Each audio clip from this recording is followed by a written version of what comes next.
Hello and welcome to another episode of Wednesdays with WV. I always say another episode, but this is a special episode because it happens to be the 50th episode. I started off this particular program, Wednesdays with WV, with Julian Goswami, and on the 50th episode as well, I got a great female athlete who will be the guest and not a cricketer. You'll be surprised, but there again, she's been a beacon in her field and she's brought a lot of laurels and put India on the tennis map. By now, you would have guessed who it is and who it could be. It's none other than Sania Mirza. Hi, Sania. Nice to meet you. How are you doing? All well? Very good, very good. Thanks for having me. After a hectic lifestyle for over a long period of time, how has retired life been? Fairly quiet in comparison? Actually, no, it's actually been quite busy.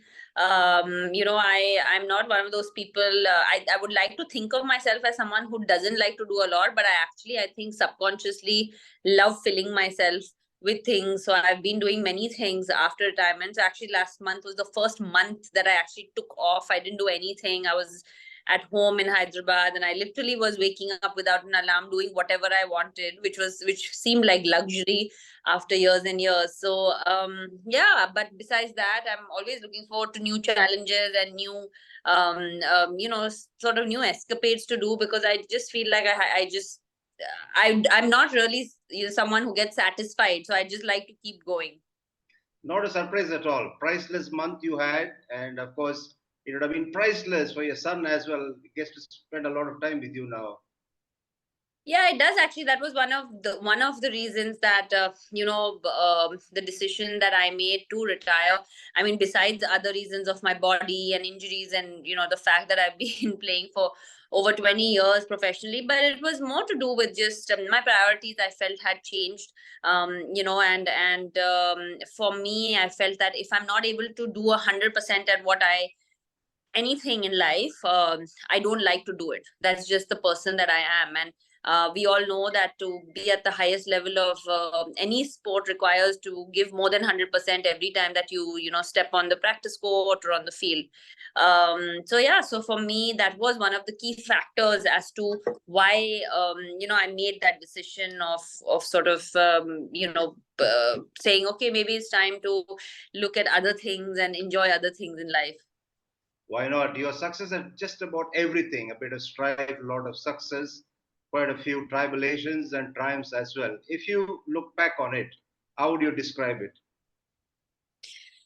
I think as a 6-year-old girl, if somebody told me that this is the career you're going to have and this is what you're going to achieve at the end of the career, you're going to be, playing at the top of the game, um, of the sport that you've chosen for 20 years, I would have taken it with both hands. I mean, at the end of the day, we as a family set out to do something that was, in many ways it was in many ways it's path breaking. It was completely mad at times. It was completely delusional also, people thought. So those were certain things that we set out to do something that had never been done before from this part of the world by a young girl. And so for me, I feel so happy and I feel so satisfied with the fact of where we were able to come. I think I was able to achieve most of my dreams and more. There were some things that I never thought that I would be able to do, and I was able to do them. So Path breaking till the end, Sanya. Your return to tennis after becoming a mother must have been really demanding and simply really admirable. One can only admire, they can't really have an idea of what it is you had to do. How did you meet the demands of various roles? well, it was I think it's about time management. It's about a lot of time management. It's a lot to do with also the way that you see things. For me, after I never announced retirement when I got pregnant, because I never thought at that point that I didn't think that for sure that I was going to come back, but I was not for sure that I was going to stop. I felt like I was not done yet. But I wanted to be a mom, and that was very important to me as well at that point. So I think this is for women who believe that if you choose a career, you can't have it all. I think you can have it all. I think that you just need to be able to manage it, as well as possible. I was very lucky to have a very supportive family. I had a good support system around me who helped me achieve so many of my dreams before and after I became a mother. But after I became a mother, obviously physically it's very challenging to come back and all that, but it also takes a huge toll emotionally because like I said, your priorities are different after you become a mom. Suddenly losing a tennis match doesn't seem like the worst thing in the world. So there are many things that change, for a mother especially, and for women, and I'm sure they change for men too. It's just that I think women have that attachment straight away because they're actually carrying the child physically as well. So that sort of bond is very, very hard, and it's hard to say, okay, I'm going to take time away, I'm going to go away for a couple of weeks, train, because with a young toddler or a young baby, it's very difficult to get proper sleep, get proper rest, and in our kind of job you need all that. All that is part of the job. It's part of the job to sleep 8 hours a night. I know it sounds, maybe for someone who goes to office, it may not sound like it's a big deal, but it really is, because if you're not able to get that rest in, you're not able to put in the effort, enable to be the best version of what you can be. So there are many challenges like that you face, and also just physically, I mean, it's very hard because your body changes, and there are some parts of your body that just never become the same again. I mean, I, for example, became my muscle, I hurt my calf after I became a mom, and before that I never had a problem with my calf. And till the moment that I retired, I had a problem with the calf. So for 5 years, I struggled with the calf, and that's just, my body changed, and it just never, let me get back to that. So there are so many, and then obviously there are these cultural battles that we're always fighting as women, right? That's something that goes without saying. But even if I felt like, for me, one of the main motives to come back was the fact that I thought, when my son begins to understand, that he'll be proud of the fact that his mother didn't stop following her dreams because she had him. He was, and I think that becoming a mother should be a beginning of a life. It should not be an end of a life. You can still love yourself. You can still follow your dreams. You can still take out a few hours for yourself. It doesn't make you a bad person or a bad mother. And I think, our society is so easy to tell women, oh my God, you're leaving. Even I was told, oh, you're leaving your child with the nanny. Like, where is your, or with my mom or somebody. And I said, yeah, but it's okay. I mean, nothing's going to happen if he stays like for 2 hours with somebody else. Like, nothing's going to change. So there are certain cultural things that you fight. So there's battles all along, not just internally, but externally as well. From what I've seen of you, heard of you, and read about you, you've been extremely pragmatic. Is it been an inherent quality or is it an acquired one? No, I think that this is just who I am. I like to be honest, and I like to be honest with myself firstly, before anything else. I like to be honest with myself. When I go to bed at night, I need to know that I have been honest, and as honest as possible. Um, and while doing that, I think that there's a lot of things that happen, and being a public figure and becoming a public figure at a very young age, there were many things that I said as is, and I do say as is. It's just different at 36 when you say something, and it's different when you say it at 17 or 16. It's people's perception that has really changed. So this is something that I just who I am, and I feel like I have to try to stand up for what I don't believe is right. I have to try and say things that I don't think are correct, and I have to try and stand up for the right. I feel like we're all here for a larger purpose than just to hit tennis balls. I think that it's not a coincidence that I've been put into this position in life, with people following and fans and all this. I don't think that it's not just by chance. It doesn't work like that. Why was I put there and not the other 1.3 billion people? So I feel like I have a responsibility to speak up and to say things right and wrong as honestly as I can. What was it having a father as a coach? It was interesting, most times challenging, some like any other father-daughter relationship, I think. And I had many coaches along the way, but my father was the one who was kind of always there. Um, Amazingly enough, we didn't have that many disagreements. You would imagine that with someone that you're related by blood, you would have a lot more disagreements because the comfort level is different and the boundaries are a little bit blurred. But we didn't. We saw tennis and we saw sport in a pretty similar way, and I think that really helped. And I think that's what really clicked as well at the end of the day. And I think it helped that he came from a very large understanding of sport, and he came from a lot of learning of sport by himself, by reading, by journaling. There are many things that he used to do related to sport, as you know. So I think that so it was actually not complicated at all, and it was quite okay. It was, and we came out still liking each other, which is great, because a lot of those kind of relationships go to the dumps usually, but we didn't. So that was good. Opting to play in the senior circuit, even though you're eligible to play in the junior level, was a great decision. Just talk us through that. The thing was that I was even, when I was 12 years old, I won this. I remember at that point we used to have something called zonals, and after the zonals, we used to play the masters. And when I was 12, I won the under 14 and under 16 on the same day, in Delhi, I remember. And I was always just better for my age, so like it was just, I mean, when I was 8, I beat a 16-year-old. When I was 12, I was winning nationals at, of under 16. So I was always better. And I started to, I mean, my parents recognized that, but eventually I started to have an understanding of that as well. And I realized also, and together we realized that the only way to move forward, uh, move forward, not just in terms of the standard that we were following, but to move forward and to leap that standard of what was set for women's tennis back then. We had to do things differently. We couldn't just follow the norm that, oh, if you're 16, then you play only under 16, and if you're 18.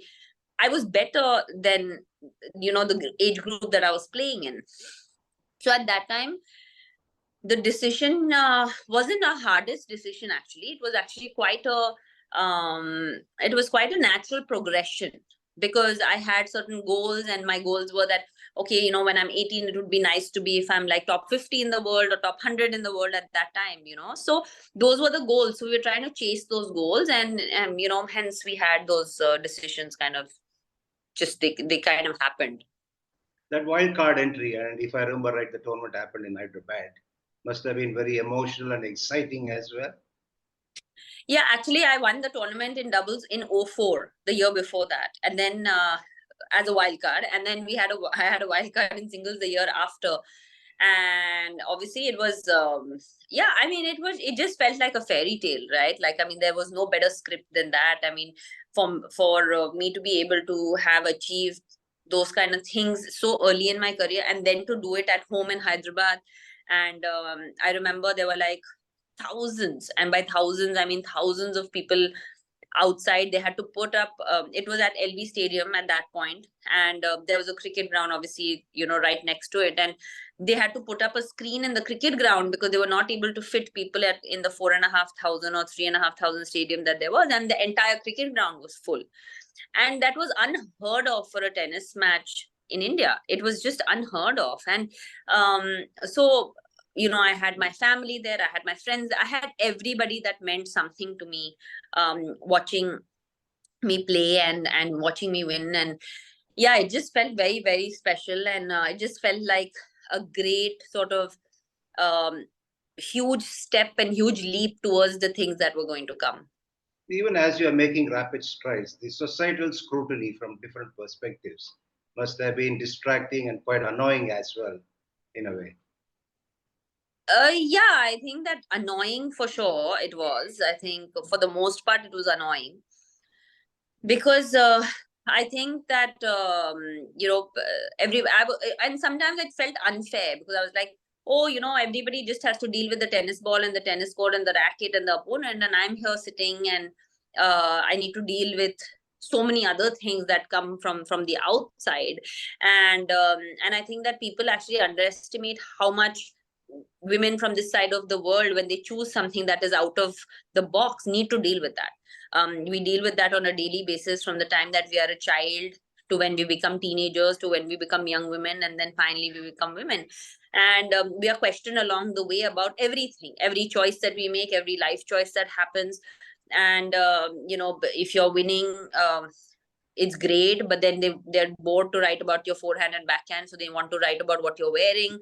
And then when you're losing, then is it because you went to dinner 2 nights ago that they took a picture of, so I mean, it's also, it has a lot to do, this is all the funny stuff, right? Like this happens to everybody, this is not just a female thing, but the constant need of like asking people, like I was asked in a press conference after I won a huge tournament, like, when am I going to have a baby?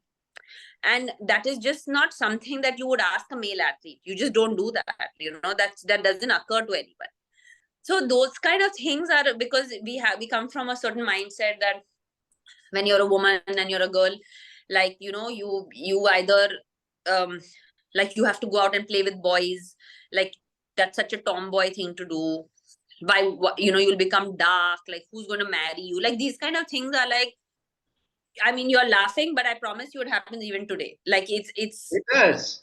it does. And you've dealt with women athletes for so long, you obviously have seen it from close quarters, but it's highly irritating. It's highly irritating, and it's highly it's also not just irritating, but as it makes you question yourself, because as young athletes, you're also taking things as it's a challenge. What you're doing, it's very different. Like, people are not doing those kind of things. Obviously things have changed now since the time I am talking about, but those questions still arise. Those questions still come up. But once you become something, then everybody is very quick to celebrate, and everybody is very quick to say, oh my God, like the daughter of the nation. But what have you done for that daughter of the nation, for so many years? So there are so many things that I think that have improved over the last 25 years, but we still have some ways to go in this part of the world, because we still see many women as for example, I have no idea how to cook. Like, I can barely heat water, and that's just something that I hate doing. Like, I don't want, it's not that I've not had the opportunity to learn, I just don't want to learn because I don't care about it. And I think that's okay. Like, that shouldn't be something that it's derived by what sex you are. Like, I mean, if you don't want to know how to cook, it's okay. Like, it's not a big deal. So I'm saying there are certain societal norms that are supposed to be followed and not done. And when somebody comes out, and as a young woman, you come out and you say, you know what, like, I want to do things differently, then you're labeled a rebel, which I was hardly a rebel, actually. I was actually not at all a rebel. I mean, till date, when I go back to Hyderabad, I live with my parents. Like, how rebellious is that, So, I mean, I was... So just because you speak your mind and do things differently, you get labeled as rebel. But if you're a guy, then you get a label as, oh, what a strong man and how driven he is. So that's the difference in, I guess, when you talk about what male athletes face and what women athletes face. Those are the challenges outside the profession. Now the challenges within the profession. You got to the top 30 and then things are looking great. A wrist injury. You had to change your goalpost again. Yeah, I mean, actually, wrist injury came much later. I had 2 knee surgeries before that, and then I had the wrist. And I think that had a lot to do, my injuries had a lot to do with the fact that the base was not strong enough. Because when we were coming up, like, there was no actual place where we could be like, oh, we want to be a tennis player, what do we do? We had to kind of learn from our own mistakes. And the kids that were learning and training in a certain way when they were 9 or 10, I only started at 15, 16. So I was always playing catch up, for the rest of my life. So the base of my body in terms of the strength was just not strong enough. So no matter how much I worked, then I would overwork and sometimes injure myself as well. So at that time, when after the injury happened, I remember, like, when I decided to switch from singles to doubles, I think I was still about maybe 70 or 80 in the world. Like, I was around there, like I was still top 100.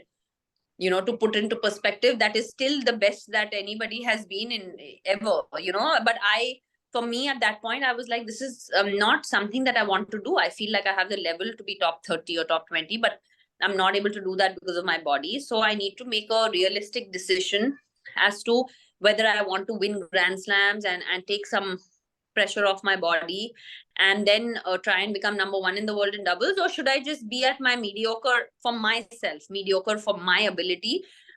Should I be 70, 80 or 90 in the world and struggle with my body? So that's where, and it was one of the hardest decisions that I had to make, to be very honest, because when you know you have the capability and abilities to be at a certain level, but you're unable to because of your body, it's a very difficult decision you need to make. So it was one of the hardest decisions, but obviously in hindsight, it was the best decision. 6 major titles. I'm sure everything, all of them are special. If you were to pick one out, which one would that be? I mean, I want to say that the first one was probably the most special, being with Mahesh and in Australia, and it was so early in my career.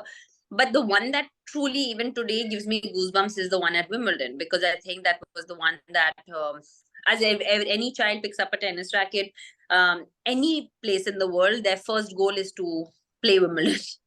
And,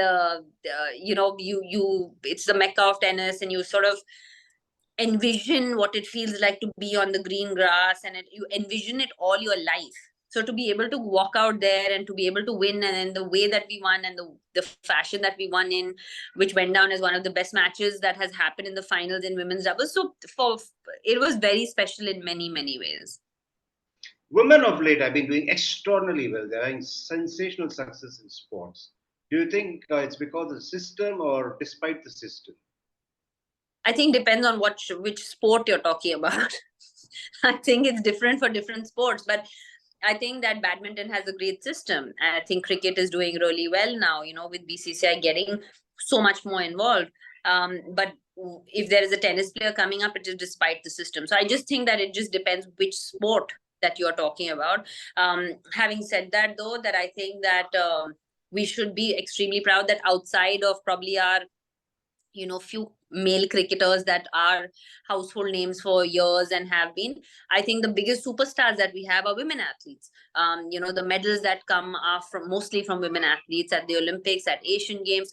We talk about, I remember 25 years ago, outside of PT Usha, there was nobody that we could name. Not one person could name another woman who we were like, oh my God, she is a household name.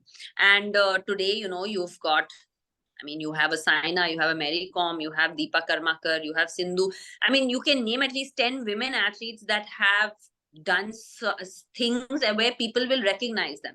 And I think that in itself speaks a lot of volume. So I think that also has to do with times changing. That also has a lot to do with more and more women becoming confident to take sport as a career. That, all those things also play a part over a period of 20-25 years. But I think there are some sports where the system is amazing, where the system is doing a lot for them. Unfortunately, tennis is not one of them. So we're hoping we'll get there one day. Drawing upon some of the names that you mentioned, Mithali Raj, yourself, Sindhu, Saina, everybody, great achievers, all from Hyderabad. What is it? And men, right? Like we've had a lot of amazing athletes from Hyderabad. I think that a lot of people ask me this question, and I honestly feel that Hyderabad used to be a pretty small, used to be a pretty small city compared to like Mumbai and Delhi and Chennai and Bangalore. And I honestly think that we had lesser things to distract us when we were growing up. Like, I think that if you came from Mumbai, you had a lot more options in life. Like, you could do this, you could do that, you could, And in Hyderabad, I think that sport was given quite a lot of importance over years. It was schools really promoted sports. They helped. So it was like my school used to give me so many permissions to miss school and go and play tournaments. There was not a lot of schools who were doing that at that point. So I think that, and I also just believe that, with any government that we had, especially over the last 15 years, really did support sport. Like they supported athletes, they supported sport. And I think that, before it was Andhra, now it's Telangana, and it's always been sport heavy, men or women, whether it's cricketers, whether it's hockey players. We've had all sports, and we've had people win medals and win championships. So I think that, we like our sport. I think we like our sport, and fortunately we happen to be good at it. Your involvement as a mentor in the WPL, what was that experience like? I mean, it was only a few days, first of all. So it was only like 4-5 days. For me, when that opportunity came, honestly, sir, it was more about, I felt that the experiences that I was able to have, and having been that person, or that young girl at that point, to have done so many firsts, in terms of also the way I became in the media, and there were so many things, that has obviously now changed over time, and it's more common. But at that time, it wasn't. I felt that I had the experience to try to, or I could use my experience. I don't know if I had it, but I could use my experience to help younger girls and younger athletes who go through the same grind. And honestly, it doesn't matter which sport you come from, because every young woman athlete goes through the same kind of issues. I mean, like the societal issues that we were talking about, and then the pressures that come on the field or on the tennis court, the pressures that come off it when you don't perform. So all those things, I have experienced over a long period of time. So for me, it was a great opportunity to be able to share, and also learn, from these young girls, because they came from, I at least came from a city with an educated background of family, and parents and stuff. I mean, a lot of these girls came from, villages. Like, I mean, I can't even imagine the kind of questioning that has happened, and the challenges that they have faced, to trying to say that I want to play a sport that is mostly played by men. At least tennis is normally played. I mean, it's changed now, but 25 years ago, I mean, I honestly think that I would have played cricket if I was a boy. Because I was a girl, my parents were like, is there really a future? I think that must have crossed their mind, because it doesn't make sense why I didn't play cricket, considering how much cricket there is in my family. So yeah, so it was a great experience for me as well, to be able to share those experiences with them. Talking of changes, the disparity in prize money, contract money, everything is gradually receding in the women's and the men's verticals. Has it come a bit too late, or it's better late than never? I mean, it's definitely better late than never, but I still think that there's a bit of a facade around it. I think that just because one tournament changes, it doesn't change everything. I mean, even in tennis, they talk about it, saying that women and men have equal prize money. It's literally only in 4 Grand Slams. We play 25 tournaments a year, and in most of those tournaments, the men make more than the women. So our average person, or average male tennis player who's 100 in the world, makes way more than an average tennis player who, like a woman tennis player who's 100 in the world. So yeah, sure, the disparity has become better, considering that when Billie Jean King started, it was $1 to play, and now it's equal prize money at Grand Slams. But it's still a bit of a facade. It is not equal prize money. People are not making equally. But yes, you're right, it is better late than never. And I do think that we are at least heading in the right direction. I still think we have some ways to go, but we are in that direction. Talking about heading in the right direction, where do you see women's tennis in the future? Indian women's tennis, at least. Well, uh, to be very honest, I feel like I should have a better answer to this, and it's been a long time where I've been asked the same question, and I've come up empty for 20 years. And even now, the other day, I met someone, and she said to me, I think it was yesterday, and she said, now you've stopped and you've left no successor. So it's unfortunate that, even like, and this person doesn't know anything about tennis, and she's saying that. I think that we have talent. I think that we have the will. I just think that they need some more guidance. I think they need, there's a lot of things that go into tennis, that in terms of finances, in terms of ability, in terms of coaching, in terms of infrastructure. And I just feel that we're not there yet. And I feel that it will take some time, but there are a couple of girls who are at least now getting into the qualies of Grand Slams. It would have been unfortunate if we had no representation at all. So hopefully, yeah, they can make that next step. If you had to be given carte blanche powers, what are the first two changes you'll make in the system? Well, I would first want people who understand tennis completely in the system. That would be the first. I mean, if not even a little bit, would be great. Understand the grind that goes into it. And I think secondly, I would try to get uh, people in the system that have actually played tennis and understood, and some of them who have failed, because I think that they understand what needs to be done differently better than the people that have succeeded. But I think it's important that they have tried, and I think that it's very important to have that, because only then will you be able to make the changes. Only then you will be able to, say that, um like today, if I have a child, I don't know what to do with the child if I want him or her to play tennis. Like, I don't know where I should go. Who is the best coach? Like, if he's good, what do I do with him? Where do I take him? Um, in the US, they have the USTA. They have big agencies who come out. They spot children at the age of 8 years old. They're taken up by the IMG Tennis Academy, for example, one of the examples, and then everything. So we all know better than anybody else that sport is not an overnight thing. It happens over a period of time, over repetitiveness, and over a period of belief, and it's an investment of time, and it's an investment of energy, but from the age of 8-9 years old, not after they become something. So I think that is the biggest change that needs to come, is that we need to start investing in kids when they are young. And by young, I don't mean 20. By young, I mean 8. And I think that we still come from a mindset, "Arey, abhi to chota hai, 18 saal ka hai." Like, you're not. I mean, at 18, people become professional, and at 23, people retire. So I mean, we can't. So I think that would be great. Talking of young kids, a word or two of advice to all those girls who are aspiring to make it big in sport or in life in general. I mean, I would just like to tell them that don't let anybody tell you that you can't do something. And, don't tell yourself you can't, because all our life as young girls, especially, we are told that we can't do something more than we can. You're constantly told, you can't sit like this, you can't wear this, you can't eat that, you can't stand up like this, you can't speak so loudly.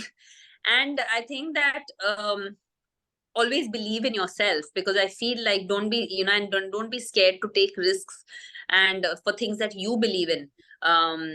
But most importantly, and I always say this to every child at any of my tennis academies, when I see them, I always ask them, are you having fun? And if they say no, I tell the parents, don't bring the child.